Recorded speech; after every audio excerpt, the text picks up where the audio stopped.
Iran தலைநகர் தெஹ்ரானில் இருந்து கொல்லப்பட்ட அந்நாட்டின் தலைமை மதகுரு அயாதுல்லா அலி கமேனியின் இறுதி ஊர்வலம் திங்கட்கிழமை காலை தொடங்கியது. ஆனால் அவரது மகனும் ஈரானின் தற்போதைய தலைமை மதகுருவுமான மொய்தபா கமேனி இதுவரை பொதுவெளியில் வரவில்லை. இன்றைய பார்வை நிகழ்ச்சியுடன் இணைந்திருக்கின்றீர்கள். ஈரானின் உச்சத்தலைவர் அலி கமேனியின் இறுதிச் சடங்கு தெஹ்ரானில் நடைபெற்றது. இதில் பெருந்திரளான மக்கள் கலந்து கொண்ட நிலையில் அமெரிக்க ஜனாதிபதி டொனால்ட் ட்ரம்ப் மற்றும் இஸ்ரேல் பிரதமர் பெஞ்சமின் நெதன்யாகுவை கொல்ல வேண்டும் என்ற கோஷங்கள் எழுந்துள்ளது. அமெரிக்கா ஈரான் போர் காரணமாக 4 மாதங்களுக்கு மேலாக தாமதமான இந்த இறுதி சடங்கில் ஈரானின் அரசியல் மற்றும் ராணுவ உயர்மட்ட தலைவர்கள் பலரும் பங்கேற்றனர். ஈரானின் தலைநகர் தெஹ்ரானில் உள்ள கிராண்ட் மொசல்லா தொழுகை வளாகத்தில் நடைபெற்ற நிகழ்வில் ஆயிரக்கணக்கான மக்கள் இரவு முதலே திரண்டனர். ஈரான் தேசிய கொடிகள், பழிவாங்கலை குறிக்கும் சிவப்பு கொடிகள் மற்றும் கமேனியின் போட்டோக்களை ஏந்தியிருந்த மக்கள் அமெரிக்காவிற்கு எதிரான முழக்கங்களை எழுப்பியிருந்தனர். அமெரிக்காவிற்கு மரணம், இஸ்ரேலுக்கு மரணம் உள்ளிட்ட கோஷங்களை முழக்கமிட்டனர். மேலும் ட்ரம்ப் மற்றும் நெதன்யாகுவை கொல்ல வேண்டும் என்ற வாசகங்கள் அடங்கிய பில் போர்ட் சுவரொட்டிகளும் அங்கு வைக்கப்பட்டிருந்தன. இந்த இறுதி சடங்கு நிகழ்ச்சியை தொகுத்து வழங்கிய கவிஞர் முகமது ரசூலி, கமேனியின் ரத்தத்தின் மீது சத்தியமாக சொல்கிறேன், ட்ரம்பை கொல்வது எங்கள் பொறுப்பு என்று சர்ச்சைக்குரிய வகையில் பேசினார். அவர் மேலும், உலகிலேயே மிக மோசமான மனிதன் இன்னும் உயிருடன் இருப்பது ஏன்? எங்கள் தலைவரை கொன்றவரை நாம் ஏன் கொல்லக்கூடாது? அதை செய்யாவிட்டால் அது எங்களுக்கு அவமானம் என்றும் ஆவேசமாக கூறினார். கூட்டத்தில் பங்கேற்ற 29 வயதான கோலாம் ரேசா சபூனி, எங்கள் தலைவரை கொன்றுவிட்டார்கள், அதற்கு பழிவாங்க ட்ரம்பை கொல்ல வேண்டும் என்பதற்காகவே நான் இங்கு வந்துள்ளேன் என்றார். இந்த நிகழ்ச்சியில் புதிய உச்சத்தலைவர் மொய்தபா கமேனி கலந்து கொள்ளவில்லை. அவர் அமெரிக்கா தாக்குதலில் காயமடைந்திருக்கலாம் என சொல்லப்படும் நிலையில் அவர் இந்த நிகழ்வில் கலந்து கொள்ளவில்லை. அதே நேரம் மொய்தபா கமேனியின் சகோதரர்கள், புரட்சிகர காவல் படையின் தலைவர் அகமது வாஹீதி, ஜனாதிபதி மசூத் பெசக்சியான், சபாநாயகர் முகமது ஃபாகர் கலீஃபாஃப் உள்ளிட்ட பல முக்கிய தலைவர்கள் நிகழ்ச்சியில் பங்கேற்றனர்.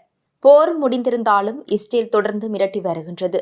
இந்த சூழலில் உயர்மட்ட தலைவர்கள் பொது வழியில் ஒன்றாக தோன்றியது ஈரான் அரசின் ஒற்றுமையையும் உறுதியையும் வெளிப்படுத்துவதாக கருதப்படுகின்றது. 97 வயதான ஷியா மதகுரு அயாதுல்லா ஜஃபார் சோபானி இறுதி தொழுகையை நடத்தினர். கமேனியுடன் அவரது குடும்ப உறுப்பினர்களான மருமகள் ஜக்ரா ஹடாட் அடெல் மற்றும் 14 மாத பேத்தி ஜக்ரா முகமது ஹோல்பயாஹானி ஆகியோரின் உடல்களுக்கு இறுதி அஞ்சலி செலுத்தப்பட்டது. கமேனியின் உடல் தெஹ்ரானிலிருந்து ஈரானின் பல நகரங்கள் மற்றும் அண்டை நாடான ஈராக் வழியாக எடுத்து செல்லப்பட உள்ளது. இறுதியாக அவரது சொந்த ஊரான மஸ்காத்தில் உள்ள இமாம் ரேசா தர்காவில் வியாழக்கிழமை நல்லடக்கம் செய்யப்பட உள்ளது. இப்போது அமெரிக்கா ஈரானிடையே இடைக்கால அமைதி ஒப்பந்தம் இருந்தாலும் கூட நிரந்தர அமைதி ஒப்பந்தம் தொடர்பான பேச்சுவார்த்தைகள் இன்னும் இறுதியாகவில்லை. இதனால் இப்போது ஒட்டுமொத்த உலக நாடுகளின் பார்வையும் அதன் பக்கமே திரும்பியுள்ளது. ஈரான் தலைநகர் தெஹ்ரானிலிருந்து கொல்லப்பட்ட அந்நாட்டின் தலைமை மதகுரு அயாதுல்லா அலி கமேனியின் இறுதி ஊர்வலம் திங்கட்கிழமை காலை தொடங்கியது. ஆனால் அவரது மகனும் ஈரானின் தற்போதைய தலைமை மதகுருவுமான மொய்தபா கமேனி இதுவரை பொதுவெளியில் வரவில்லை. அமெரிக்கா மற்றும் இஸ்ரேலிய படைகள் இணைந்து கடந்த பிப்ரவரி மாதம் 28 அன்று நடத்திய கூட்டு தாக்குதலில் ஈரானிய தலைமை மதகுரு அயாதுல்லா அலி கமேனி கொல்லப்பட்டார். இதையடுத்து இருதரப்புக்கும் இடையே வெடித்த போரானது தற்போது முடிவுக்கு கொண்டு வரப்பட்டுள்ளது. இதையடுத்து கொல்லப்பட்ட தலைமை மதகுரு அயாதுல்லா அலி கமேனிக்கான இறுதி சடங்கு நிகழ்வுகள் சனிக்கிழமை தொடங்கின. தெஹ்ரானில் வைக்கப்பட்ட அவரது உடலுக்கு உலக தலைவர்கள் உட்பட லட்சக்கணக்கானோர் அஞ்சலி செலுத்தினர். வருகின்ற ஜூலை 9ஆம் தேதி ஈரானின் மசாத் நகரில் அடக்கம் செய்யப்பட உள்ளது. கிராண்ட் மொசல்லா மத வழிபாட்டு வளாகத்தில் ஞாயிற்றுக்கிழமை நடைபெற்ற சிறப்பு தொழுகையில் அயாதுல்லா அலி கமேனியின் ஆதரவாளர்கள் பெருந்திரளாக கூடியிருந்தனர். அயாதுல்லா அலி கமேனியின் மகன்களான மசூத் கமேனி, மெய்சம் கமேனி மற்றும் முஸ்தபா கமேனி ஆகியோர் இந்த தொழுகையில் கலந்து கொண்டனர்.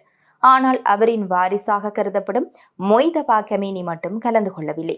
பிப்ரவரி 28 தாக்குதலில் பலத்த காயமடைந்த மொய்தபா கமேனி தலைமறைவாக உள்ளார். இதுவரை அவர் பொது வழியில் வராத நிலையில் அவரது தந்தையின் இறுதிச் சடங்கில் பங்கேற்பார் என்று எதிர்பார்க்கப்பட்டது.